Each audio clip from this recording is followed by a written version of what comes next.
Bonjour à tous, on se retrouve pour une nouvelle vidéo rapide sur la thématique qui est liée sur le choix du type qu'on doit utiliser parfois pour une variable ou un champ. Est-ce qu'on met une liste, est-ce qu'on met un set, est-ce qu'on met une collection? Et donc en général, nous étudions des au pif parmi ces trois-là, alors qu'en réalité, il y a des vraies questions à se poser et qui doivent justement amener vers un type approprié pour la structure de données que l'on veut. Donc la question que l'on doit se poser, c'est est-ce qu'une donnée peut apparaître plusieurs fois ou non dans notre structure de données? Est-ce que l'ordre des données a de l'importance? Est-ce que les données doivent être triées ou pas? Est-ce que je veux un accès direct à mes données ou non? Et du coup, à la première question, est-ce qu'une donnée peut apparaître plusieurs fois ou non? On a déjà, d'un seul coup, si on répond oui, plus que deux candidats, et si on répond non, il n'y en a plus qu'un qui se dresse devant nous. Donc effectivement, les collections et les listes, on peut tout à fait avoir des doublons à l'intérieur, alors que les ensembles, qui, par définition, ne permettent pas d'avoir de doublons. La seconde question que l'on se pose, donc c'est est-ce que l'ordre des données a de l'importance, qui est donc plutôt lié aussi, est-ce qu'on veut un accès direct à nos données?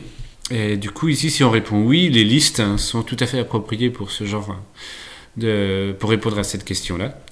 Alors que les deux autres, les collections et les ensembles, ne sont pas adaptés pour ce genre de choses. Donc grosso modo, ici, si vous voulez pas de doublons et que l'ordre n'a pas d'importance, ça serait les ensembles qui seraient votre candidat. Dans le cas contraire, ça serait les collections. Par contre, là, si vous avez besoin d'un ordre précis de vos éléments pour avoir un accès direct à chacun de ces éléments-là, les listes répondent à la question. Est-ce que les données doivent être triées ou non? Alors ça c'est une spécificité, mais il s'avère qu'en Java, on a la notion de sorted set. Donc ce sont des ensembles triés, qui sont donc des ensembles qui répondent à la question en fait, oui, il ne faut pas, on ne veut pas de doublons. Donc, si les données ne doivent pas forcément être triées, donc elles n'ont pas un ordre entre elles, bah, du coup, ça sera soit des collections, soit des ensembles, soit des listes. Donc là, c'est un peu un cas particulier qui est relativement rare à manipuler, on va dire, en pratique.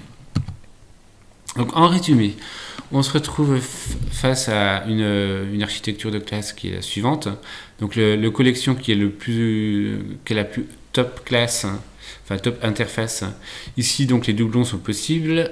Il n'y a pas d'ordre, donc on n'a pas d'accès direct aux éléments. Et les éléments ne sont pas triés. On a les listes, donc qui sont ici. Toujours pas de doublons. On peut avoir des doublons, pardon.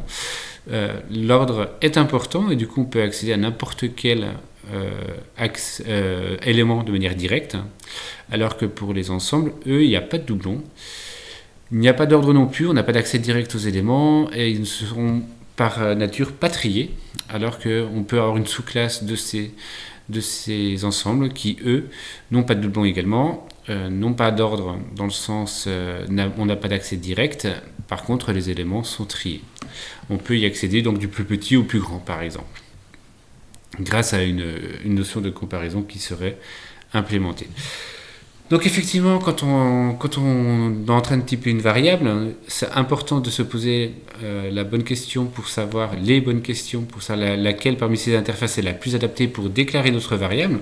Ensuite, il ne reste plus qu'à choisir l'implémentation que l'on souhaite. Donc là, on retrouve quelques implémentations classiques qu'on peut retrouver dans Java Util.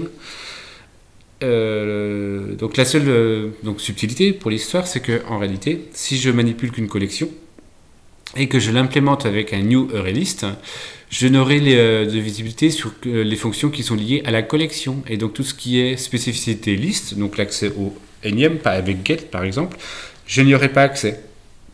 D'où le choix important du type de départ pour éviter, par exemple, que votre IDE préférée vous propose des fonctionnalités dont vous n'avez rien à faire, justement, lors du développement de votre application. Alors, j'espère que cette petite mise au point va vous aider à réaliser vos prochaines applications. À bientôt. Ciao.